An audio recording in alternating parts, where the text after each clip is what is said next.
بسم اللہ الرحمن الرحیم نحمدہ ونصلی ونسلم علی رسولہ الکریم اما بعد فاعوذ باللہ من الشیطان الرجیم بسم اللہ الرحمن الرحیم قد افلح المؤمنون الذین هم فی صلاتهم خاشعون والذین هم عن اللغو معرضون صدق اللہ مولانا العظیم۔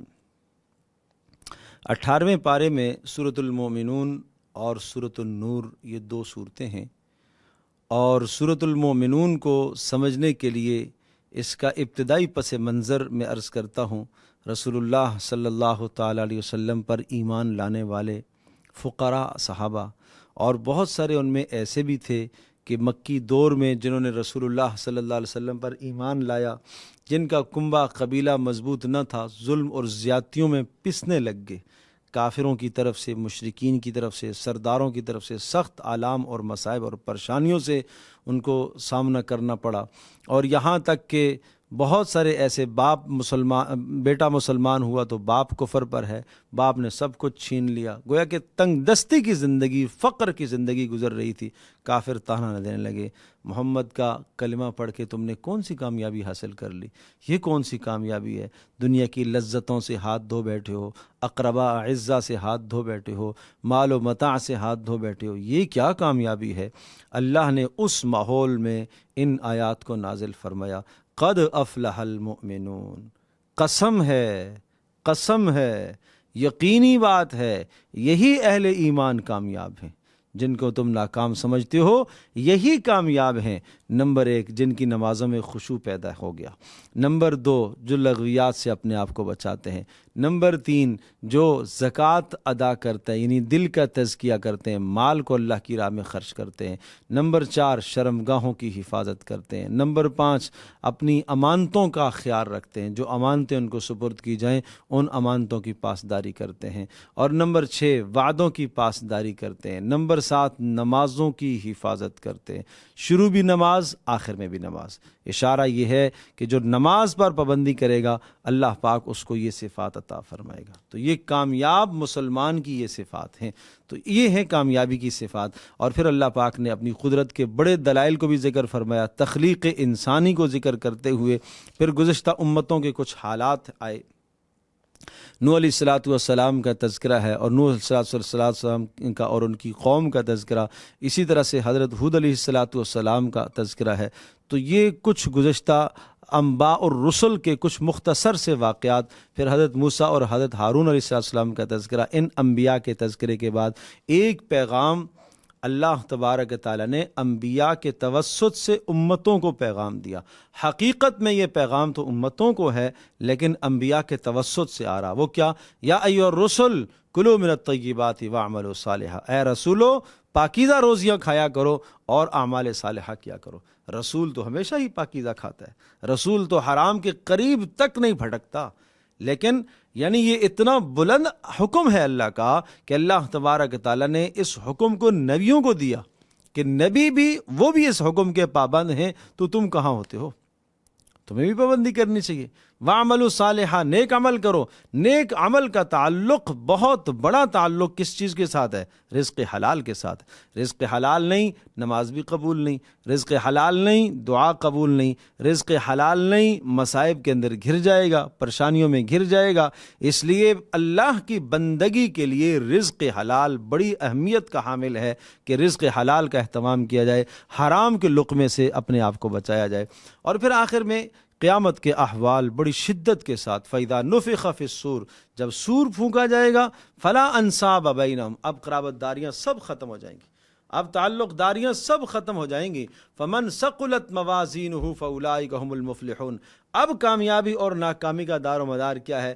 جس کی نیکیاں بڑھ گئیں وہ ہے کامیاب، اور جس کی نیکیاں کم پڑ گئیں انہوں نے اپنے آپ کو بھی تباہ کر دیا، اپنے اہل خانہ کو بھی تباہ کیا۔ تلفح وجوہہم النار وہم فیہا کالحون، چہرے جھلس رہے ہوں گے آگ سے، اور چہرے بدنما اور بد شکل ہو جائیں گے۔ سامنے کا اوپر والا اونٹ سر سے پیچھے چلا جائے گا، نیچے والا اونٹ ناف تک آ جائے گا، کالحون بد شکل ہو جائیں گے۔ الم تکن آیاتی تتلی علیکم فکنتم بہا تکذبون، فرشتے پوچھیں گے کیا ہماری آیات نہیں آئی تھی تمہارے پاس؟ کیا ہوا تمہیں؟ یہ کیا ہو گیا؟ دنیا میں بڑے عزت مند سمجھتے تھے اپنے آپ کو. قالو جواب میں کہیں گے ربنا غلبت علینا شقوتنا وکنا قوما ضالین، اے اللہ ہمارے پر بدبختی غالب آ گئی تھی، اے اللہ ہم نے ظلم کیا تھا، اے اللہ اس زندگی سے عذاب سے ایک بار نکال دے، ہم نیک اعمال کر کے آئیں گے. اللہ کی طرف سے جواب آئے گا اخسؤوا فیہا ولا تکلمون، دفع ہو جاؤ واپس، مجھ سے بات تک نہ کرو. کیوں؟ انہ کان فریق من عبادی، دنیا میں جو میرے نیک بندے تھے اور جو ہر وقت یہ دعائیں مانگا کرتے تھے ربنا اغفر لنا وارحمنا انت خیر الراحمین، یہ دعائیں کرتے تھے، تم فاتخذتموہم سخریا، تم ان کا مذاق اڑایا کرتے تھے. آج نیک لوگوں کا، اہل خیر کا، اہل دین کا، اہل علم کا، علماء کا، اہل تقوی کا، مساجد کا، مدارس کا مذاق اڑایا جاتا ہے. اور ایسے لوگوں کے لیے یہ صاف صاف کھلا پیغام ہے فاتخذتموہم سخریا، جو میرے بندے تھے، مجھ سے استغفار مانگتے تھے، گناہوں کی معافی مانگا کرتے تھے، تم ان کا مذاق اڑاتے تھے. اور تم نے مجھے بلائے رکھا تھا. وَكُنْتُمْ مِنْهُمْ تَضْحَكُونَ، تم ہنستے تھے. انی جزیتہم اليوم بما صبروا، انہوں نے تو صبر کیا، اس صبر کا بدلہ میں نے ان کو دیا ہے اور وہ کامیاب ہو گئے. لیکن آج تمہاری تباہی ہے، آج تمہاری ہلاکت ہے. اللہ پاک ہماری اس ہلاکت سے تباہی سے حفاظت فرمائے. اس کے بعد سورۃ النور ہے. سورۃ النور مدنی سورت ہے اور یہ ایک اسلامی ریاست کے بڑے خوبصورت اسلوب اور قوانین اس میں اللہ نے ذکر فرمائے. بہت خوبصورت قانون ہیں. ان قوانین سے، ان اصولوں سے بہتر کوئی اصول اور ضابطے نہیں ہو سکتے. کس طرح سے امن و امان قائم کیا جائے، کس طرح سے بے حیائی کو معاشرے سے ختم کیا جائے. یوں سمجھیے کہ خاص طور پر یہ سورہ مبارکہ معاشرے سے بے حیائی کے انسداد اور بے حیائی کو ختم کرنے کے کیا اصول اور ضابطے اللہ دیتا ہے، وہ ضابطے اللہ پاک نے یہاں ذکر فرمائے. پہلا اصول، الزانیۃ والزانی فاجلدوا کل واحد منہما مئۃ جلدہ. بے حیائی ختم کرنا چاہتے ہو، سب سے پہلا قانون اور اصول یہ ہونا چاہیے کہ جو شخص زنا کرنے والا مرد ہو یا عورت ہو، اور اگر وہ غیر شادی شدہ ہے اسے 100 کوڑے لگا دیے جائیں، اور اگر وہ شادی شدہ ہیں تو ان کو پتھر مار کر سنگسار کیا جائے.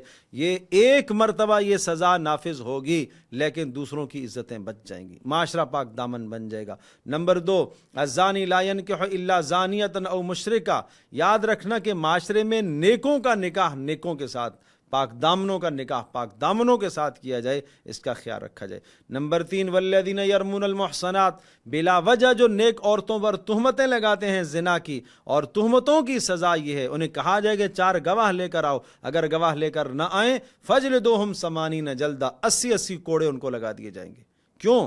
یہ عزت بڑھائی گئی ہے خاتون کی عورت کی عزت، عورت کو عزت دی گئی ہے معاشرے کے اندر کہ اگر اس پر بلا وجہ کوئی الزام لگاتا ہے اسے 80 کوڑے لگیں گے. ولا تقبلوا لهم شہادۃ ابدا. اور عجیب بات یہ کہ ساری زندگی وہ معاشرے میں قابل اعتبار انسان نہیں رہا، اس کی گواہی معتبر نہیں ہوگی، قابل اعتبار انسان ہے ہی نہیں ہے. اگر توبہ کر لیتا ہے تو گناہ تو معاف ہے، لیکن پھر بھی اس کی گواہی کوئی قبول نہیں کرے گا.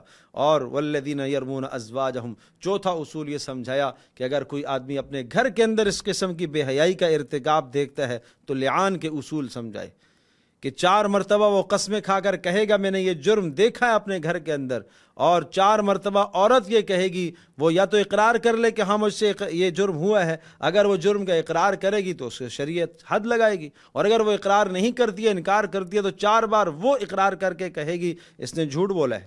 5ویں مرتبہ وہ کہے گی اگر یہ سچ کہہ رہا ہو تو میرے اوپر لعنت ہو، غضب ہو اللہ کا.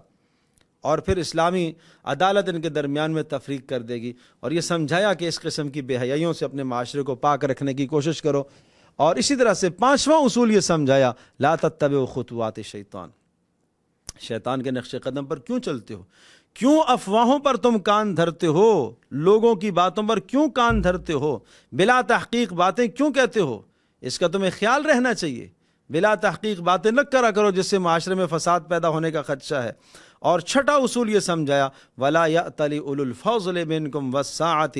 دیکھو اصحاب مال جو تمہارے معاشرے کے اندر اچھے لوگ ہیں، صاحب فضل لوگ ہیں، صاحب مال لوگ ہیں، انہیں چاہیے کہ اپنے ماتحتوں کا خیال رکھتے رہے، یہ غرباء اور مساکین کا خیال رکھتے رہے. اگر کسی غریب میں تمہاری عزت پر کوئی حملہ کر دیا، کوئی بات اس نے بول دی، کوئی جملہ اس نے بول دیا جس سے تمہیں اذیت ہو گئی، جس سے تمہیں تکلیف ہو گئی، تو اس کا یہ معنی نہیں ہے کہ وہ معاشرے میں جینے کے قابل نہیں ہے۔ اگر اس کو شرعی حد لگ گئی ہے تو اس کے بعد تم اس کو اپنے معاشرے کا حصہ سمجھو اور اس پر تم خرچ کرو جیسے تم پہلے خرچ کیا کرتے تھے۔ اور یا ایھا الذین آمنوا لا تدخلوا بیوتا غیر بیوتکم، 7واں اصول یہ سمجھایا کہ بغیر اجازت کے دوسرے کے گھر میں مت داخل ہوا کرو۔ استئذان، اجازت کے احکام سمجھائے۔ 3 بار تم نے دستک دی، تمہیں کہا جائے گھر میں کوئی نہیں ہے یا نہیں دروازہ کھلا، مت داخل ہو جایا کرو بغیر اجازت کے کسی کے گھر میں، اور مت دروازے کی کواڑوں سے اندر دیکھا کرو۔ کنکھیوں سے دیکھنا حرام قرار دیا، کیوں؟ تاکہ بے حیائی معاشرے میں نہ پھیلے۔ انسداد فواحش، بے حیائی کے اسباب ختم کرنے۔ اور 8واں اصول قل للمؤمنین یغضوا من ابصارہم، کہ مردوں سے یہ کہیے کہ اپنی نگاہوں کو نیچا رکھیں، شرم گاہوں کی حفاظت کریں۔ اور 9واں اصول عورتوں سے بھی یہ کہیے، اور عورتوں کو چاہیے کہ وہ پردہ کریں۔ پردے کے احکام سمجھائے یہاں پر، کن کن مردوں سے پردہ نہیں ہے، استثناء جو موجود ہے اس استثناء کو یہاں تفصیل سے بتایا۔ اور اسی طرح سے 10واں اصول وَأَنكِحُوا الْأَيَّامَ مِنكُمْ وَالصَّالِحِينَ مِنْ عِبَادِكُمْ وَإِمَائِكُمْ، بے نکاحوں کے نکاح کرو۔ بلا وجہ نکاحوں میں تاخیر کیوں کرتے ہو؟ کیوں تاخیر کرتے ہو؟ عمریں بڑھ جاتی ہیں تو پھر ظاہر سی بات ہے کہ اس کا نتیجہ کیا ہے؟ بے حیائی اور فساد ہے۔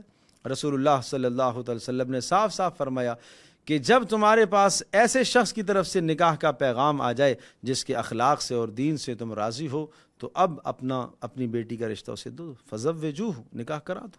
اب اگر تم نہیں کراؤ گے تو معاشرے میں بہت بڑا فساد پھیلے گا۔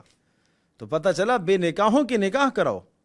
پھر سمجھایا ان یکونوا فقراء یغنیہم اللہ من فضلہ، اگر تمہیں یہ خدشہ ہے کہ یہ تو فقیر ہے، اس کے پاس مال کے اسباب نہیں ہیں، تو یہ کیسے ہم اس کا نکاح کرائیں؟ کہا اگر یہ فقیر ہے اللہ اپنے فضل سے اسے غنی کرے گا، یہ اللہ کا وعدہ ہے، اللہ پاک اسے غنی کرے گا۔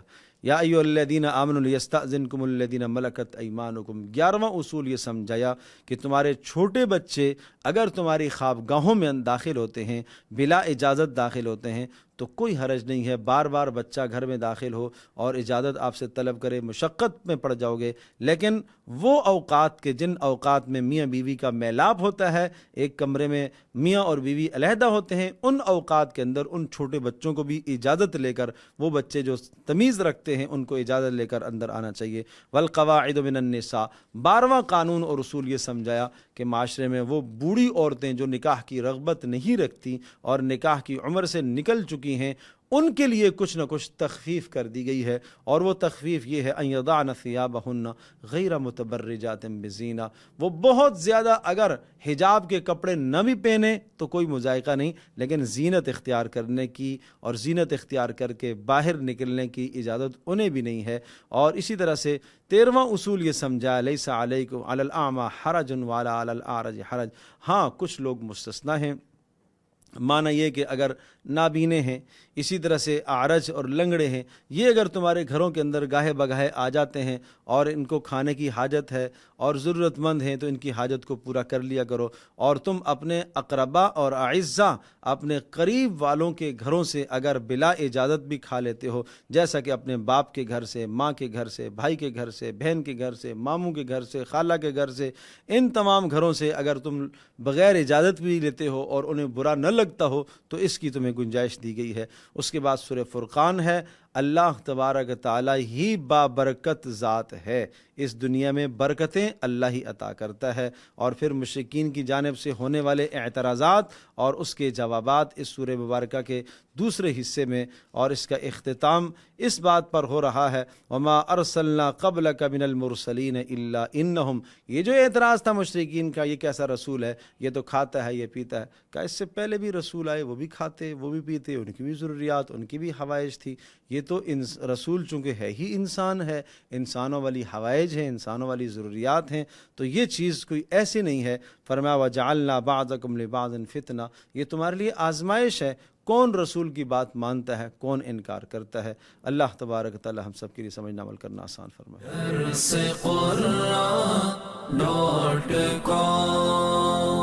www.darsequran.com